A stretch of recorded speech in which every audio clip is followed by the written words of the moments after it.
रूस के राष्ट्रपति व्लादिमीर पुतिन का भारत प्रेम एक बार फिर से सामने आया है।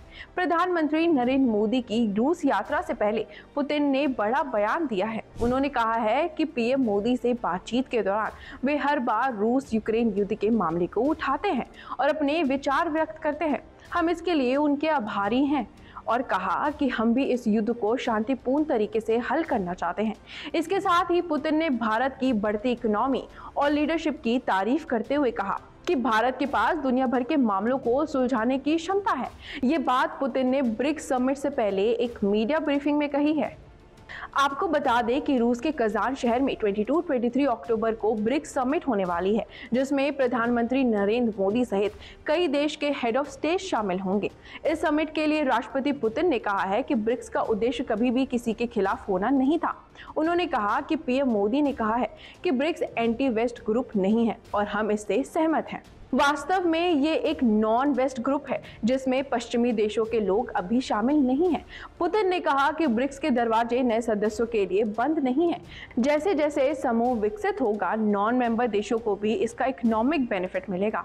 ये सारी बात तो ठीक है, लेकिन आज के समय में जब भी हम रूस की बात करते हैं तो यूक्रेन युद्ध जरूर याद आता है, क्योंकि अब रूस यूक्रेन की जंग को 2 साल से ज्यादा समय हो गया है और अभी तक किसी भी नतीजे पर यह लड़ाई नहीं पहुंची है।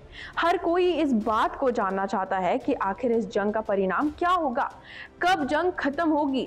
इन तमाम बातों को लेकर जब रूस के राष्ट्रपति व्लादिमीर पुतिन से जब इस मामले में पूछा गया तो उन्होंने कहा कि जंग कब खत्म होगी ये कह पाना बेहद मुश्किल है।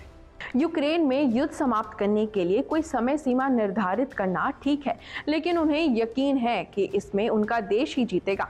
पुतिन ने यूक्रेन को युद्ध में ढकेलने के लिए अमेरिका और नाटो को दोषी ठहराया है। उन्होंने कहा कि यूक्रेन की सेना अपने बलबूते इतनी सटीकता के साथ हथियारों को लक्ष्य तक नहीं पहुंचा सकती है। यह सब नाटो के द्वारा किया जा रहा है। पुतिन का साफ कहना है कि यूक्रेन में इतनी ताकत नहीं है कि वो जंग लड़ सके। वो सिर्फ नाटो के दम पर जंग लड़ रहा है और उसकी मदद नाटो के लोग कर रहे हैं, और कहा कि नाटो रूस के खिलाफ युद्ध लड़ रहा है। पुतिन का कहना है कि रूसी सेना दुनिया की सबसे अधिक प्रभावी और हाई टेक्नोलॉजी वाली सेना में से एक बन गई है और नाटो हमारे खिलाफ ये युद्ध लड़ते लड़ते थक जाएगा, लेकिन कभी हमसे जीत नहीं पाएगा। इसके साथ ही रूसी नेता ने शांति वार्ता की इच्छा व्यक्त की और यूक्रेन पर पहले के प्रयासों से पीछे हटने का आरोप लगाया। कुछ सप्ताह पहले ही अपने स्टेटमेंट में पुतिन ने कहा था कि रूस इस मुद्दे पर भारत, चीन और ब्राजील के साथ संपर्क में है।